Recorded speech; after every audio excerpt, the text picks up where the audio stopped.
Wow, what a surprise today for Russia you can see on the screens, my friends. This is the Russian oil and gas port Ust-Luga, placed not that far away from St. Petersburg, but very far away from Ukraine. Nevertheless, as we see for Ukrainian drones, it's kind of okay task to deliver some of the goods, even for that far distance. Yeah, just for you to understand the location, this is Ukraine, Belarus, Russia, St. Petersburg, and here, if we zoom in, I think it's over here, yeah, this is Ust-Luga port, which is used for the oil and gas export. The area was geolocated and confirmed the most sensitive part was hit, the part which is used to convert the gas into the condensate to later on ship it somewhere, including the countries of the European Union, by the way, because they continue to purchase Russian gas and oil, unfortunately for Ukraine, and they spent more money for purchasing Russian gas than for supporting Ukrainian military and Ukraine in general. That's why for Ukraine, visiting the drone facilities in Russia is crucial. Roughly 10 drones hit this facility, so for example here is the smoke coming and one more drone is flying and it hit exactly the proper place. And it led to negative outcome for this facility, and I'm sure that Russia will not be able to sell as much gas as before, because this was or is still partially the main Russian port. Yeah, to be honest, it's the second biggest one in Russia, but still it's very important, because Russia mostly uses this one for their export of the LPG, liquid gas. And you know what? Ukrainian drones also visited Sizersky oil refinery facility in Samara Oblast. It was not the massive fire out there, but there was the damage. And as you may see, for example, here Russia tries to protect their facilities, refineries, with the help of the meshes or nets. But in most of the cases, those nets, they do not help. As one more outcome of the story is that Russians had to close commercial airfields, many of them, including Pulkovo in St. Petersburg. So Russian passengers had to postpone or even cancel their trips, which in a way also harms the Russian economy. Aviation plays the great role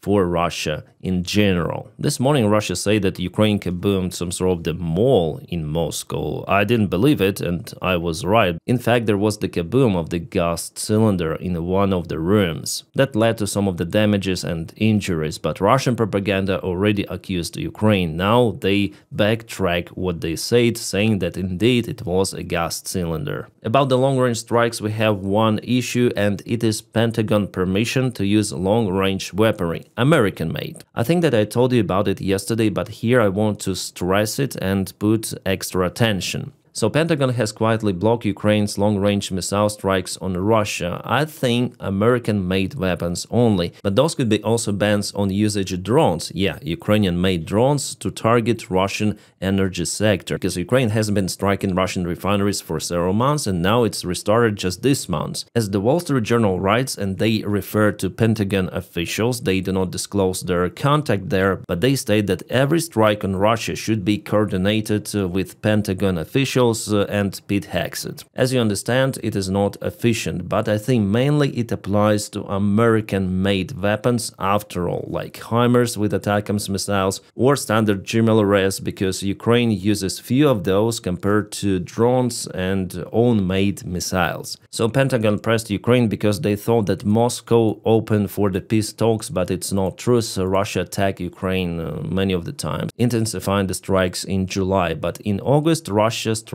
Ukraine, I would say, less compared to the previous months, but it is not because Russia became so good. No, they collect drones for the major strikes in the future. And this week was really interesting because we all discovered about Flamingo missiles and FP1 drones, long-range drones, which are more capable compared to Luti. So now Ukraine has its own capabilities, and speaking about Flamingo missile, it is even better than ATACMS, it is better than Taurus, Storm Shadow. By the way, speaking about Storm Shadow, Pentagon blocked the usage of that as well, because Storm Shadow has American-made components and Americans can do it. They can block the usage for Ukraine. You might recall this ATACMS drama 1 year ago with Biden's administration and Jake Sullivan, who didn't want to give permission for Ukraine to use those missiles on Russian territory, and how hard it was to get that permission. And after it, Republican community started to shout about the Third World War, which is coming because of the stupid old Biden. Well, here the policy of Donald Trump is exactly the same. Nevertheless, we have some awesome news. The United States agreed to supply those kind of the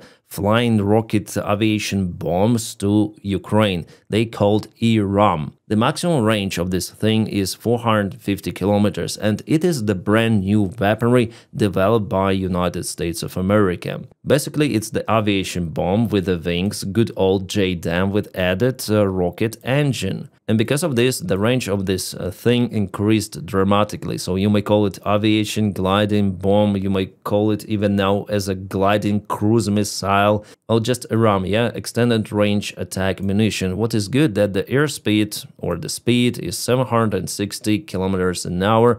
It is very fast. However, now with this engine, ERAM will leave a thermal trace in the sky, which will help Russian air defense to hunt it. That's the biggest downside, because the standard JDAM is hard to intercept, really. The United States of America is planning to produce roughly 1,000 of those ERAMs per year, and the contract for Ukraine already includes 3,000 of those missiles at least. Those will be purchased by Europeans and delivered to Ukraine. To launch ERAM, you need to have an aircraft, F-16, Sukhoi 24, maybe MiG-29 will also do the job. It is an air-to-ground munition, but for pilots to operate this kind of the weaponry is way safer because it has longer range. So planes potentially might stay far away from the radar coverage of the enemy. But again, the biggest downside with this ERAM system is that it is coming from the United States of America, and they may dictate what to do and how to use that munition. But nevertheless, the news about ERAMs are fantastic, and hopefully Ukraine will get as less restrictions as possible. In perfect case, no restrictions at all, because Russia doesn't have any sort of the restrictions. And yeah, today is the Independence Day of Ukraine. Ukraine celebrates it. Zelensky came out with his speech about Ukraine, that we're gonna return all of the territories back in one or other way, and that country will be united again. Canadian Prime Minister visits Kyiv just right now while I'm recording this video. By the way, Canada allocates $1 billion for Ukrainian military support in September. Awesome news. And even Donald Trump wrote the letter to President Zelensky. Well, maybe someone wrote this letter on behalf of Donald Trump, where he, on behalf of American people, extended his congratulations, warmest wishes to you and the courageous people of Ukraine as you celebrate 34 years of independence. Yes, in 1991, Ukraine proclaimed the independence. Unbreakable spirit, blah, blah, blah. But Donny, with his political stuff, with his rhetorics, he likes Putin more. It is understandable that it is his role model and idol. However, I may admit that Donald Trump really wants to finish the war in Ukraine, like he's sincere in it. The only thing is that he doesn't care how it could be over. If Putin wins, he will be fine with it. Очень неплохие результаты. Okay, Lavrov again, the same rhetorics that Zelensky wants to meet Putin, but it's not ready yet, and European leaders are pushing for this meeting. But what they really want is to disturb the diplomatic track in improving relations between the United States and Russia. So it's 100% understandable that there will be no meeting between Zelensky and Putin. Putin and Russian circle, they continue to say that Zelensky is expired, illegal, he cannot sign anything because it's not valid. But believe me, if Zelensky would sign some sort of the capitulation of Ukraine, immediately Russia would say, oh no, he is legitimate, his signature is valid.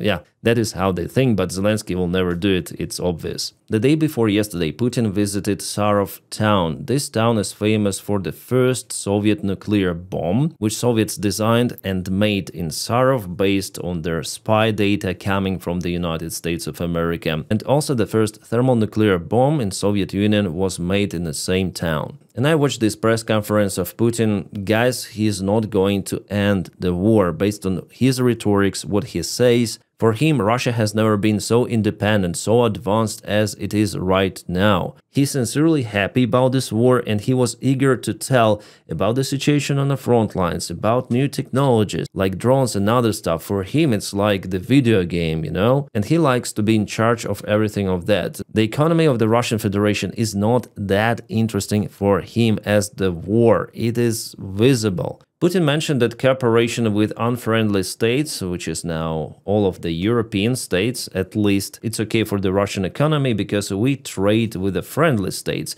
And he said that it was like that even before the war had started, which is absolute nonsense because before European Union was the main buyer or main client of the Russian fossil fuels, but now it's India and China, and they may say, okay, we are only your clients, so please lower the price for us. But what Putin is right about that despite decline on sales to the European partners, or as he said, unfriendly states, they still continue to purchase Russian fossil fuels. Plus lots of the other stuff, yes, the sales are lower than before, but still, as I mentioned you at the beginning of this video, European Union pays Russia more for purchasing that stuff than for Ukrainian military or even economy support. And the big war like the one Russia started in Ukraine, it's all about resources. So Ukraine absolutely should have more to withstand against the Russian aggression. And now, judging on the Russian rhetorics, it is clear, I think, for everyone that Putin is not willing to stop,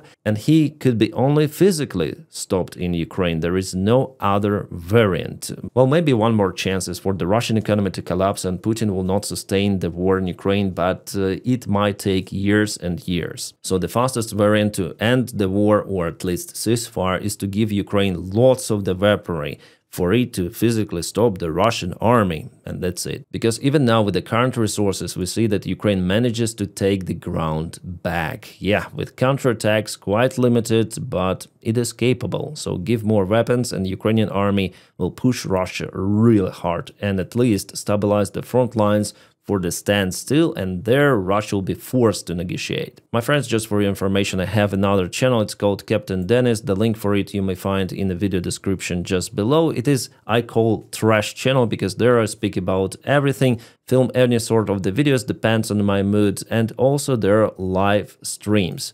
In most of the cases, it's just chatting, and I try to do it every day. So today there will be the stream on this channel, which you may find, or you may just find and search Captain Dennis, and this is the logo of the channel. And today I'm gonna dedicate the stream to Ukraine. We're gonna speak about everything Ukrainian, not just the war. There are different aspects of the life in Ukraine, Ukrainian culture. I'm gonna tell you some of the stories. So if you want, you may join this channel, or you may join me on Twitch. The link for it is also in the video description below. That's the name of the channel, Cap Denny. The stream is absolutely the same for two of the platforms, YouTube and Twitch. I just multi-stream on OBS and I can do it, yeah. There are also streams on Kick. I have just 11 followers there, but yeah, just in case you want Kick. It's just a backup if I get banned on Twitch. Because you know Twitch has interesting censorship policy. Even compared to YouTube, it is crazy. Nevertheless, I use it because it's the biggest streaming platform. As usual, many thanks for my Patreon supporters, guys, you are awesome. And to everyone, I wish you all a peaceful sky wherever you are and have a great time. See you on the stream.